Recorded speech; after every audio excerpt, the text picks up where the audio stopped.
Hey, what's going on, everybody? Isaac here, taking a look today at the Dbad Menace.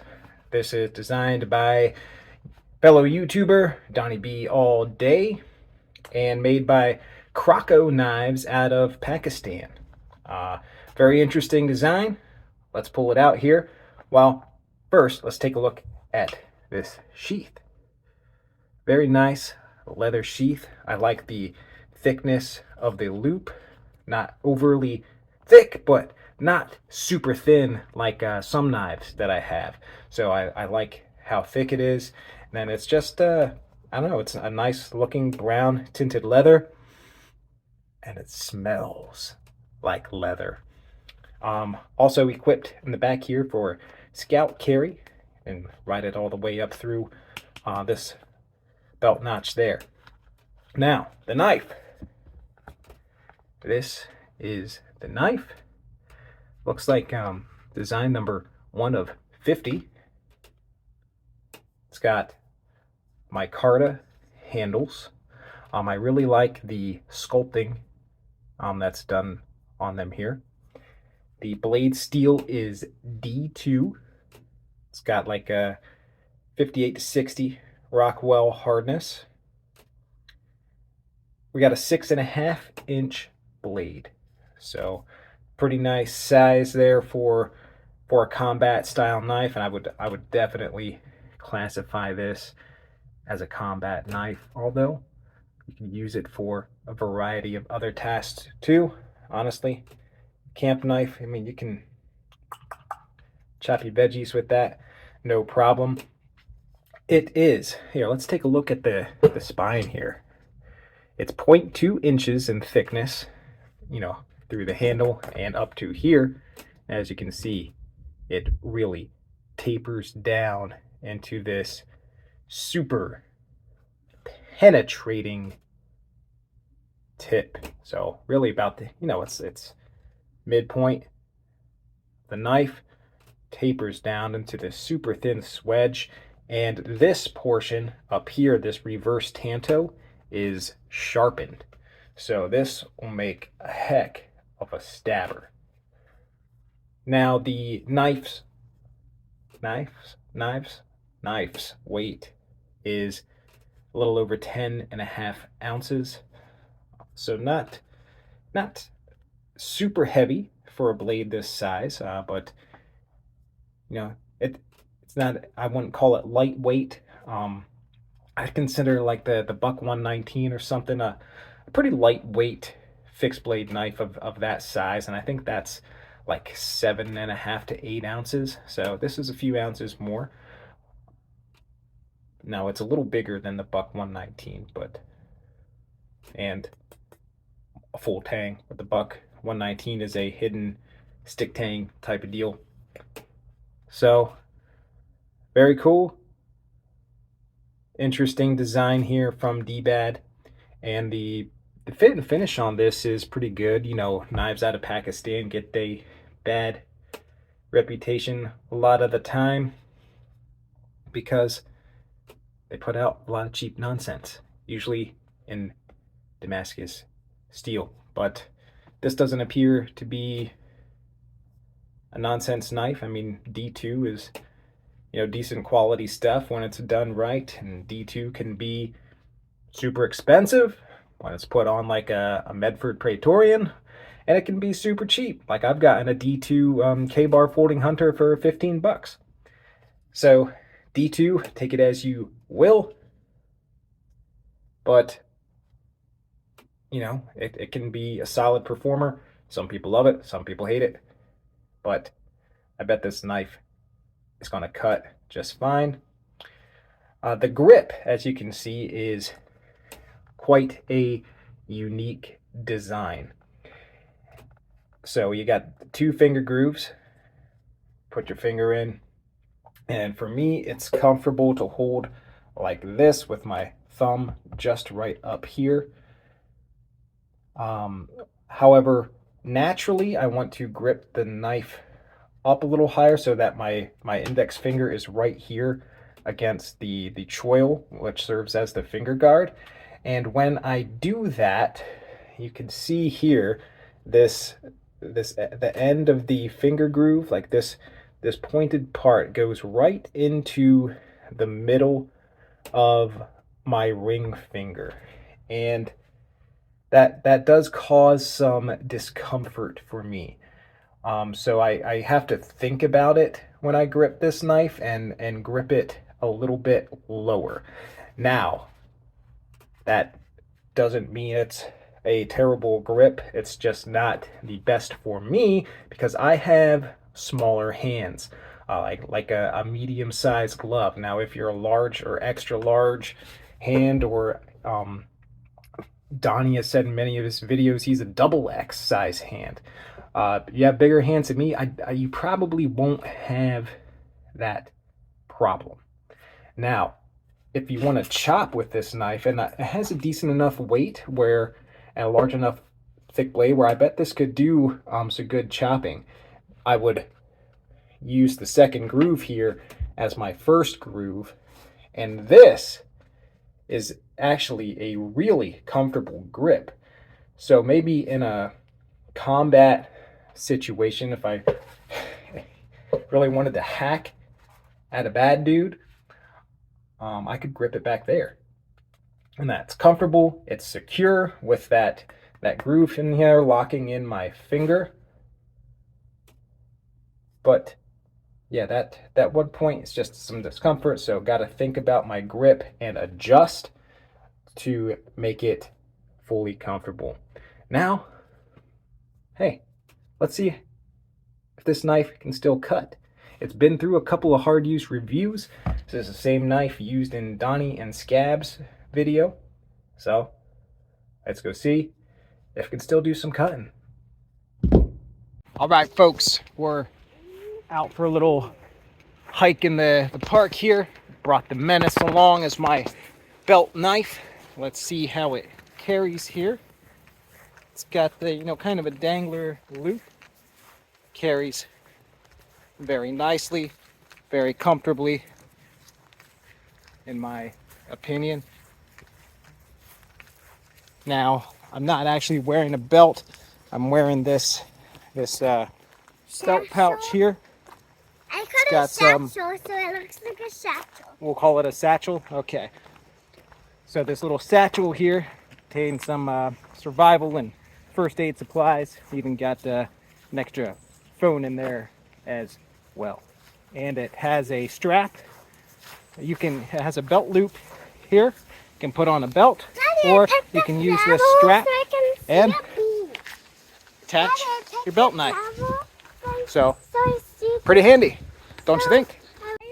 All right, we came across this stump here on our walk. Now it's at an angle, but since this is a Donnie B all day knife, we're going to try the Donnie B all day drop test.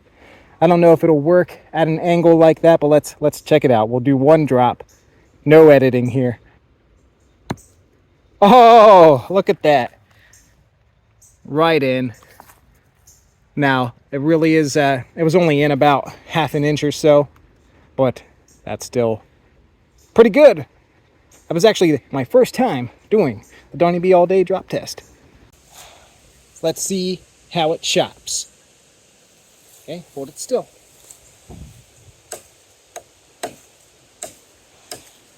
Whoa.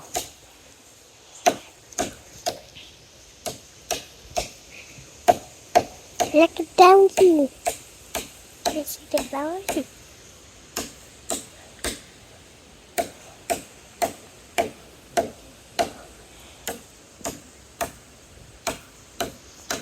Okay. Daddy, how about I lose a little bit closer? Okay, get a little closer. Don't chop my finger.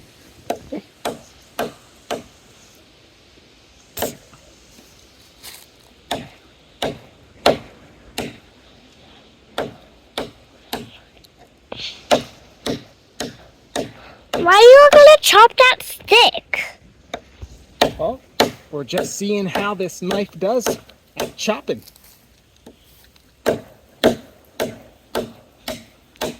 So you're gonna chop this whole thing off? Yeah, we're gonna chop off that part. All right, so, and pick that camera up.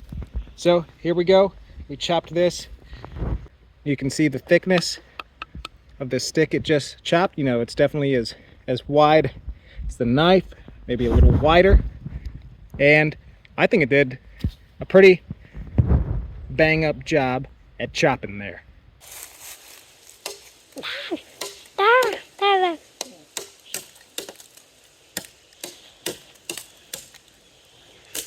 I can see red.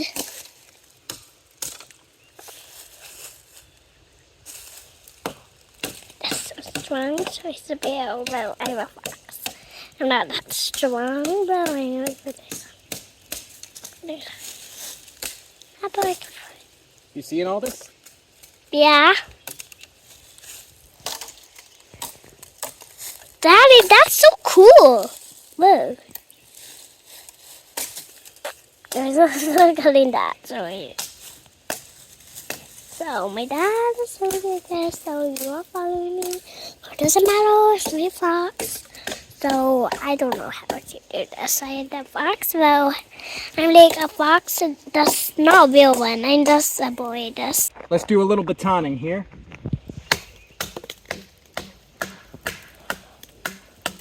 Well, that was Easy. yeah, well, that wasn't a good job. Let's get it more in the middle of this here stick. Is a tree stem, not a stick. Oh, yeah, let's put this on the ground. Here. Hey. No. Back up. Back up. Do you see it? Yeah. Okay. Why are you hitting that stick on the knife? All right. So you see, Wait. guys, this little baton. I don't heal you. Well, this terrible stick. Oh, Why do you say terrible? because. All right, let's just try a couple rope cuts here. Again, this knife has not seen a sharpening stone from a couple of hard use reviews. So let's see if this D2 really holds its edge. That cut pretty good in my opinion. Let's just do up here towards the tip. I find with, you know, most knives that they dull quicker towards the tip. Unless you're really focused on using the back end there, you're gonna, you know, go to cut something, you might just use up here, the belly. Just kind of natural, unless you're really, you know, you're doing cuts like this and you want to, you know, slide across that whole length of the edge there, which that's what we should be doing. Even when you're cutting, you know, paper or whatnot at home with a pair of scissors, I guarantee your scissors are sharper back towards the handle. This edge still pretty sharp after, you know, what use the chopping and stuff that you've seen me do, and you know, the two hard use reviews that Donnie and Scab did on this knife. So I mean, D2 is, can we call it an underrated steel? I mean, it's used a lot, but you know, it's kind of considered budget on some stuff. You're like, oh, it's used in a lot of foreign-made knives. It's made in U.S. made knives as well, but you know, you just see it. It's quite common in like Chinese-made folding knives. But man, if it's done right, heat treated well, you know, D2 it'll hold up for you. All right, let's try a couple of just kind of pull through cuts here on this board and these ropes here. Let's see. Try that. A little more pressure.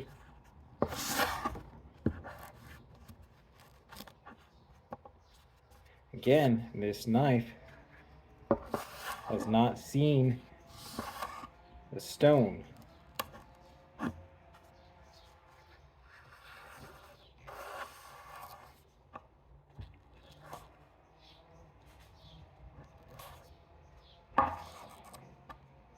little fray in there, but these are small pieces. There. Oh, dropped you. That last one where I actually put pressure down to cut. Before I was not I wasn't really putting any pressure at all, and it was still cutting pretty clean. So now that I actually pushed down like I actually wanted to cut the rope, we cut right through with this Dbad Menace. All right now, guys, so one of the coolest parts of this design is this swedged tip here. I mean, look how it just tapers back from this 3/16 inch spine. We got this nice down ground swedge here, and don't want to get my finger too close there, this sharpened edge up here on that nice reverse tanto design. So we've got to see how this blade stabs, because this is a piercing, puncturing knife. That is what it's designed for. Well, I assume so. I won't put words in the mouth of the designer, but with a swedge like that, man, this thing has got to pierce. So let's check it out. We're going to thrust.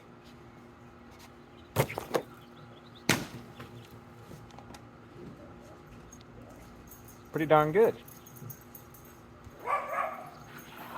Let's try the milk jug. Let me adjust this here. Ready?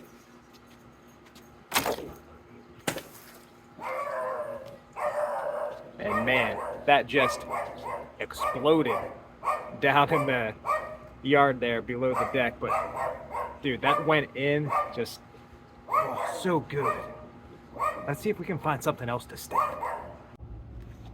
Okay, so I mentioned before with this knife that in the introduction that my ring finger hits this portion right here, like right in the middle, and makes it a little uncomfortable unless I make a grip adjustment and grip it a certain way. But grabbing it like this, like this, and putting my index finger all the way up to this finger choil here that serves as the finger guard, that's where I get that hot spot, if you will. But I have this garden glove, typical leather garden glove. You can get these in like packs of 3 for $5 pretty much anywhere.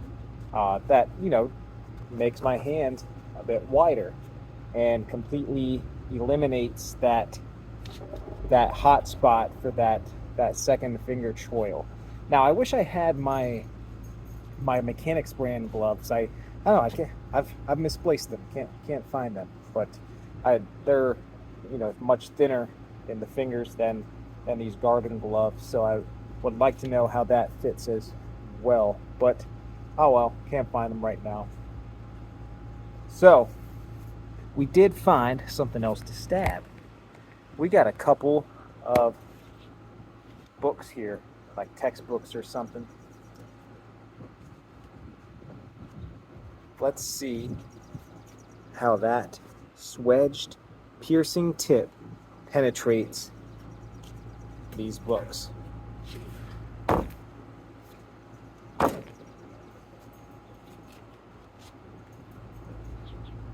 Let's see here. Take this glove off.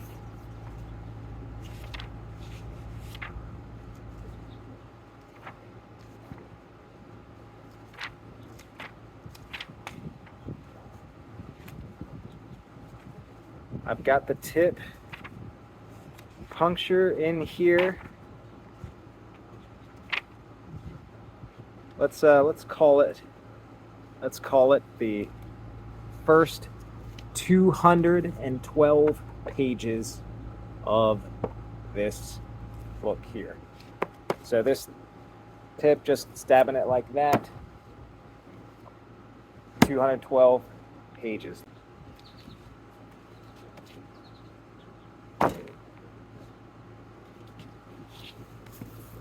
So let's just, let's measure here. So we got pretty much the whole tip in. That sharpened part up here, that definitely has penetrated. That inertia here moving y'all. But there we are. Stabbing test. Now, these books are a little hard, if you have a combat knife, a little harder here than my soft belly. But if it penetrates there, and kind of these, even though they're paperback books, I mean that's firm, it's solid, it's more than you were in combat and stabbing soft tissue with this. Let's can we cut paper? You see that? That's a pretty decent paper cut. We snag up a little bit there, but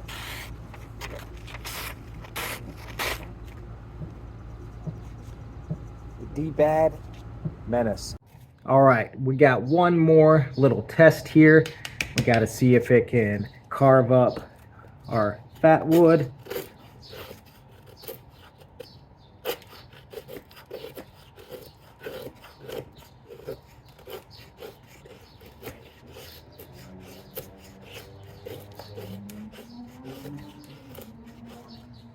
You can see we're doing our carving here to get some little shavings. Yeah, let's do a little bit more.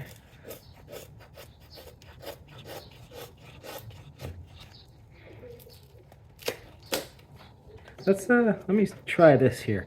We'll grip it like this and see if I can use that sharpened swedge. I mean, I can. Now, I don't know why you would do that for any practical purposes. It does make some little feathers, but it's only like an inch long. So let's gather these up.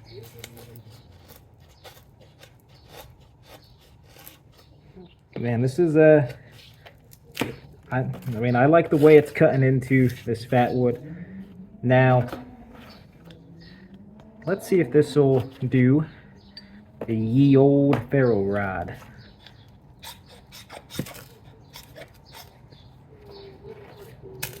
Woo! Did you see that?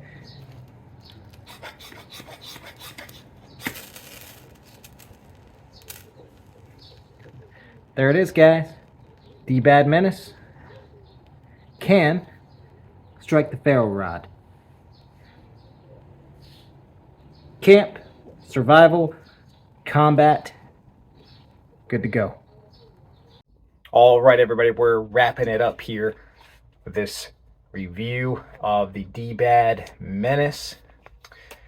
Final thoughts, man. I do really like the sheath. I like the way that it carried when I was walking around with it. It's not quite a dangler style, we would call it, because usually you have like a separate dangler, but it rides low, which I prefer. I do not like it. I do not like a high riding sheath where like the knife would be up here and like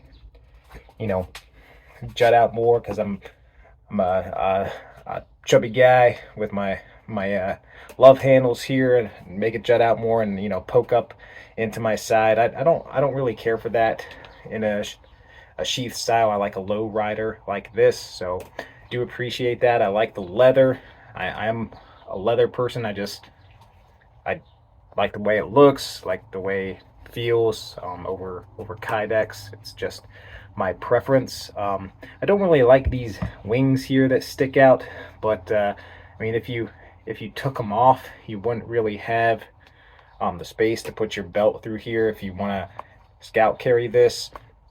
It just makes it I guess, extra secure over these two loops here on the back. You know, you do have to have it snapped in or it will come out, although not too easily because of the flap here. Whoop. But if you move that, as you see, it'll come out. The blade shape itself, it's pretty darn cool, pretty unique over most things that I have seen. My Carta handles, man, still do like the sculpting there, but this grip, as I was saying, it's not perfection for me, but it may be great for you. It is personal preference. I went back and watched Scab over at Choir Boys Outdoors review of this. He did some months back, and he really liked the grip, especially for doing stabs. Like, it looked like he was going into maybe some pieces of tire or something out on his stump in his yard, and the grip worked well for him. And I mean, as you saw in the rest of this video, the grip doesn't make the knife unusable. It's just, you know, I have to make an adjustment and grip a little further back in this first finger choil than I go to naturally.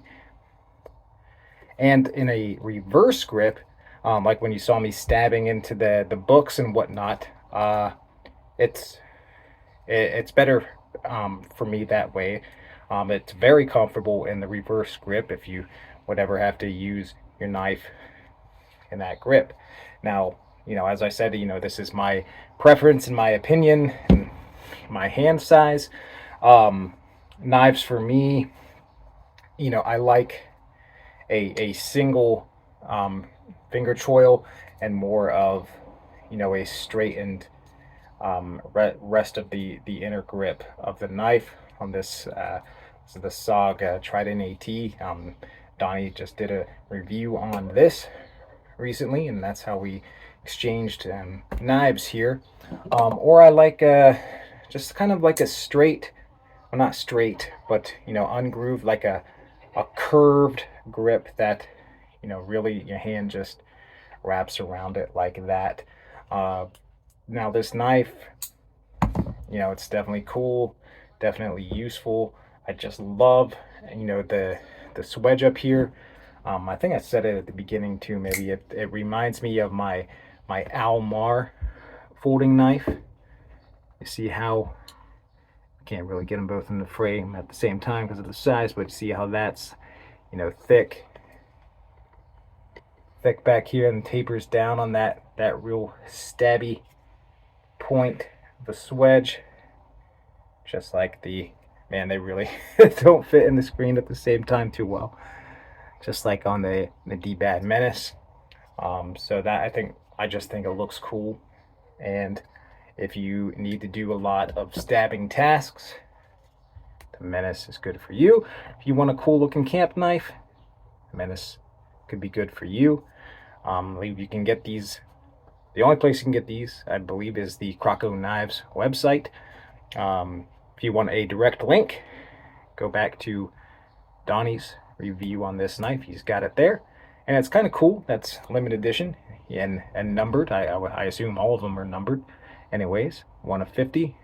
So if you love the look of this knife and think it's cool, go grab yourself one.